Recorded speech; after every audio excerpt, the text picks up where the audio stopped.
Assalamualaikum warahmatullahi wabarakatuh. Salam satu Malaysia. Malam ni kita akan kupas berhubung dengan kenyataan yang telah dibuat oleh Nikaji, yang telah mengeluarkan kenyataan mengatakan bahawa sokongan Muhyiddin terhadap Datuk Seri Ismail Sabri adalah sokongan bersyarat, dan syaratnya ialah Datuk Seri Ismail Sabri perlu memastikan bahawa kabinetnya terdiri daripada mereka-mereka yang kononnya berintegriti dan bebas daripada sebarang kes mahkamah dalam kes-kes yang berunsur jenayah. Tuan-tuan, kadang-kadang bila ketam ni, bila bercakap nak mengajar orang jalan dengan betul sedangkan dia pun tak betul, tuan-tuan.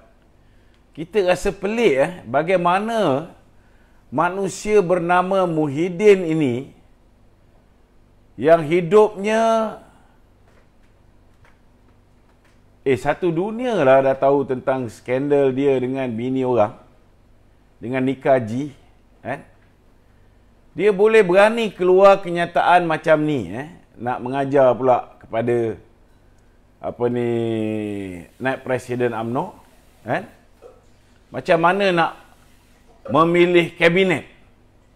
Sedangkan haram jadah ni, tuan-tuan, minta maaf cakap lah, dia sendiri gagal untuk memastikan kabinet dia bersih.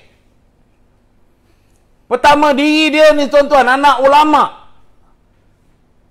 Saya tak mau ceritalah apa peranan Datuk Darus ni, yang kerja dia, apa yang dia buat untuk Muhyiddin, untuk lepaskan nafsu dia. Saya tak mau cerita,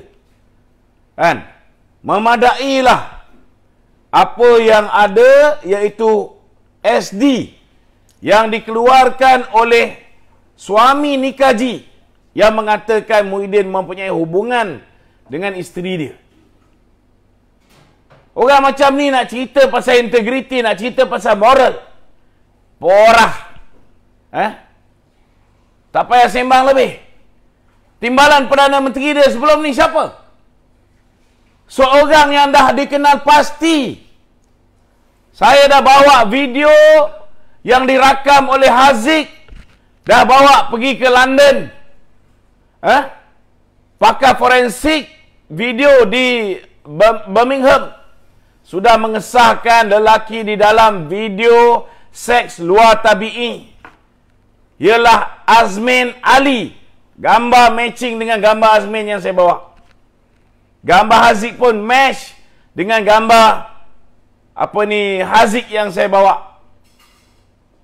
Saudara saya bawa pergi Jakarta, juga dapatan yang sama, mengesahkan ianya Azmin Ali. Malah tuan-tuan, bukan mangsa lah, partner kepada Azmin Ali, iaitu Haziq. Partner kepada Azmin Ali, Haziq ni, saudara, telah pun membuat pengakuan bahawa beliau ada dalam video tersebut. Beliaulah pasangan Azmin dalam video tersebut.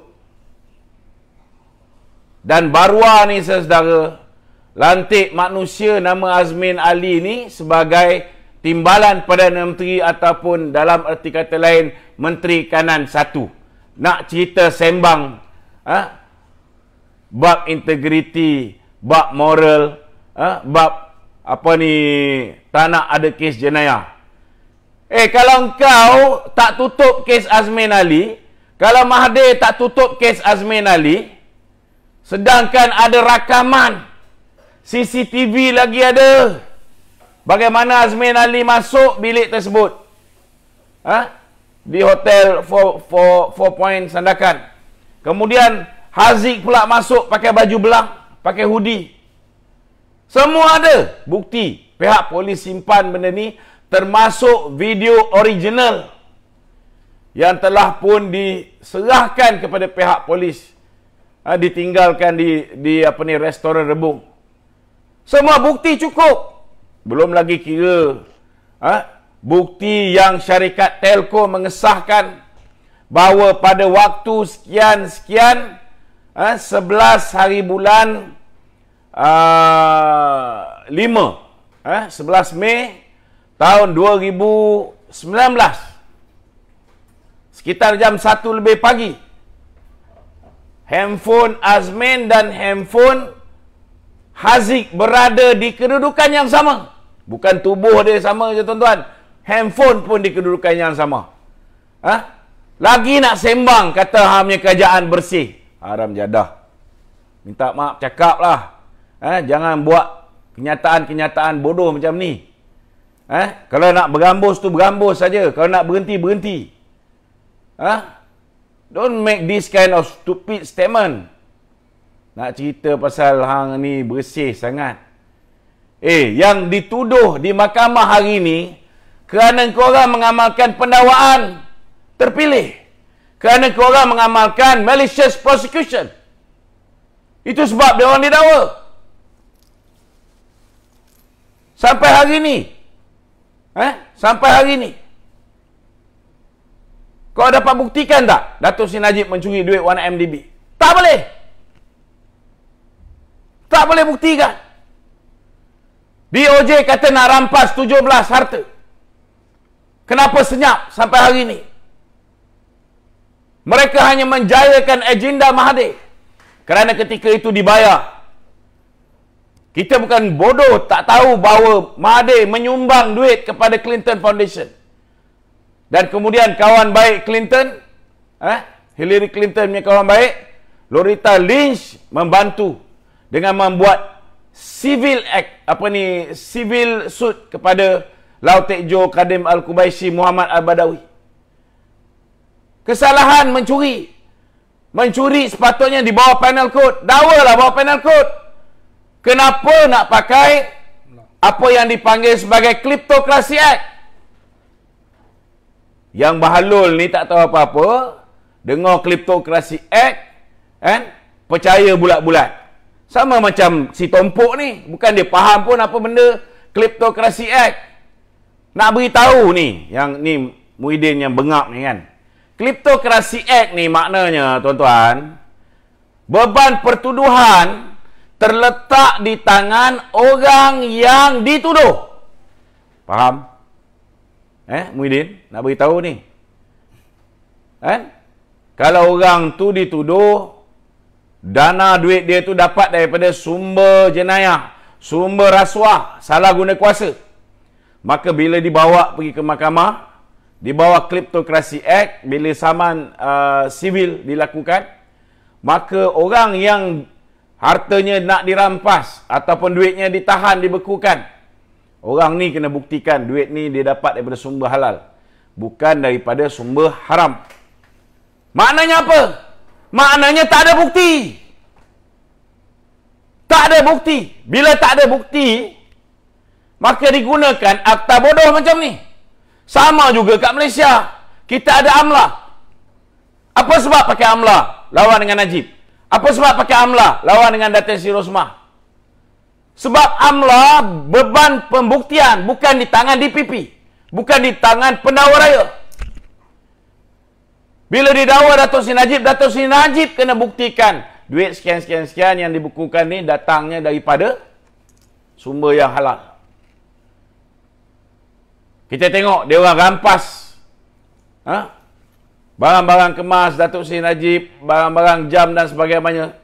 Habis semua duit semua dah dipulangkan balik. Ini jelas terbukti bahawa Datuk Seri Najib tak bersalah. Jelas terbukti bahawa selama hari ini Muhyiddin dan juga Mahathir Puaka ni tuan-tuan telah memfitnah Datuk Seri Najib. Besok lusa percaya cakap saya. Saya tak berapa percaya dengan mahkamah ni. Minta maaf cakap lah. Mahkamah yang dikuasai Muhyiddin saya tak percaya. Tetapi dalam kes SRC International ni, tuan-tuan percaya cakap saya, hampir pasti akan lepas. Lebih-lebih lagi selepas 114 juta ni telah dipulangkan balik pada Datuk Seri Najib. Confirm boleh menang kes ni. Dulu dia boleh pakai nazlan.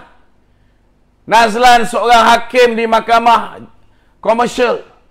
Tak ada pengalaman handle mahkamah jenayah. Baru 1 minggu, hakim Sufian Razak menjadi hakim kes SRC International. Tiba-tiba Sufian Razak ditukarkan seminggu selepas tu, selepas Mahathir mengangkat orang bernama Tan Sri Richard Malanjun sebagai Ketua Hakim Negara. Ketua Hakim Negara buat kerja mengikut telunjuk Mahathir Mohamad. Itu sebabnya kita tak terkejut. Bergoyang ni bro.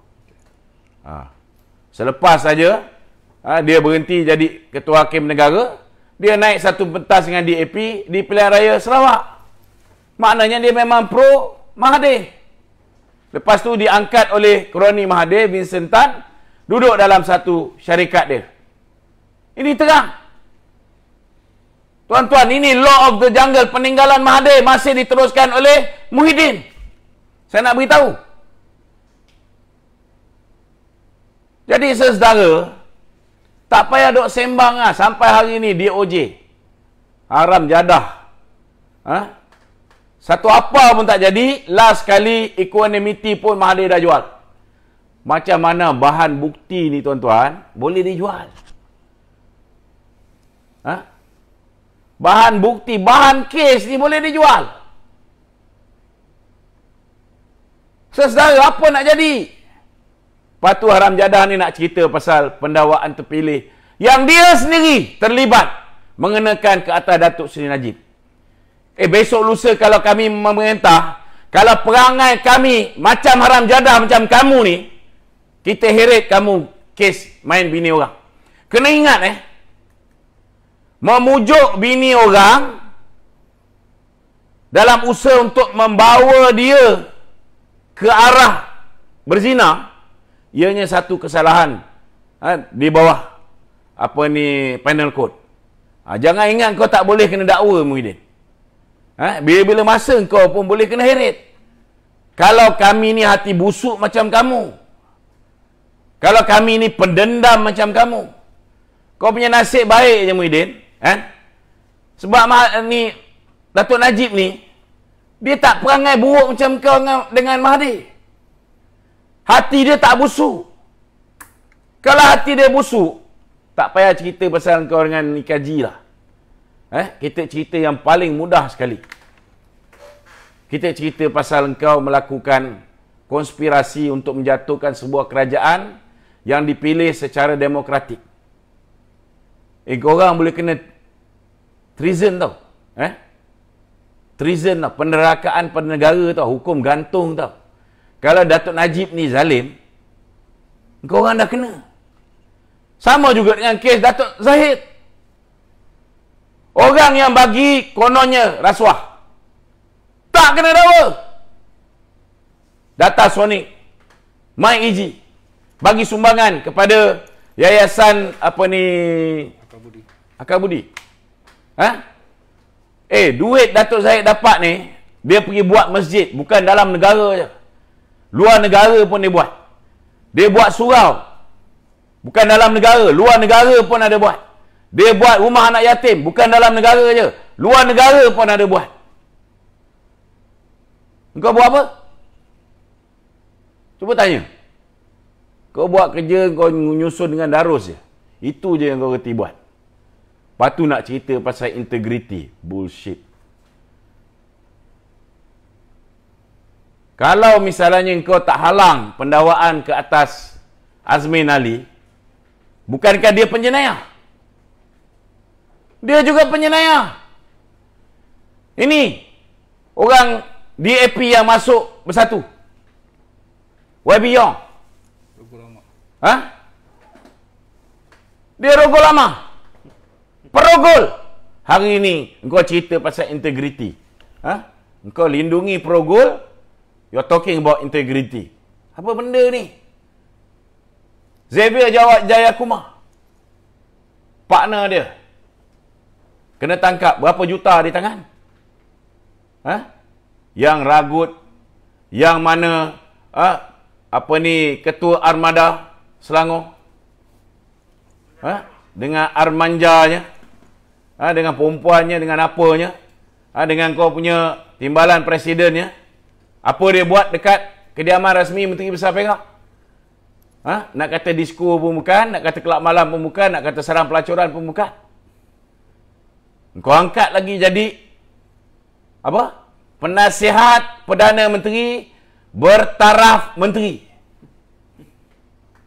Haram jadah nak cerita pasal. Minta maaf lah tuan-tuan, ini bahasa dengan Muhyiddin ni tak boleh bagi bahasa elok. Perangai macam sial. Tak maaf cakap lah. Melampau sangat dia punya mulut dah. Dah jatuh melingkup pun masih lagi nak cakap orang. Kau ingat apa ni Datuk Najib dengan Datuk Zahid terlapak sangat ke nak jadi menteri bawah Datuk Seri Ismail Sabri? Nak dah jadi menteri keliling ni ada haram jadah puaka ni semua. Ada Azmin Ali, ada Hamzah Zainuddin. Pula tu muka haram jadah macam kau pun diangkat menjadi mentor minister. Kepala pun dah mentol, nak jadi minister lagi. Malulah sikit. Cukuplah tu dah jadi Perdana Menteri, dah gagal, kan? Dah gagal. Kalau kau berjaya, lain cerita. Kau gagal. Gagal segagal-gagalnya. Lepas tu nak suruh Datuk Seri Ismail Sabri ikut plan Kerajaan Perikatan Nasional. Ikut plan yang gagal. Kau dah gila ke apa? Kita tukar Perdana Menteri yang bodoh, bongok, yang gagal ni, ganti dengan Perdana Menteri lain, supaya ada hasil yang lain. Kalau buat ikut polisi yang sama, ikut cara yang sama, kaedah yang sama, hasilnya sama. Apa guna kita tukar kerajaan? Dah lah, sekarang ni, kita duk harap kerajaan ditukar. Rupa-rupanya tukar Perdana Menteri je. Kerajaan tetap sama. Si Tumpuk ni pula pergi letak pula syarat. Kabinet mesti ramai orang yang lama. Orang dia. Dasar-dasar dia tu kena ikut. Dasar-dasar pun kena ikut. Dasar-dasar kena ikut. Aduh. Aku haraplah Datuk Seri Ismail Sabri diberikan kekuatan untuk menentang celaka-celaka ni semua. Kan? Tapi tak apa. Dia tak tahu. Ada satu benda kau dah tersilap langkah. Tak apa. Kita tunggu je. Angkat sumpah je, korang tahulah nasib korang.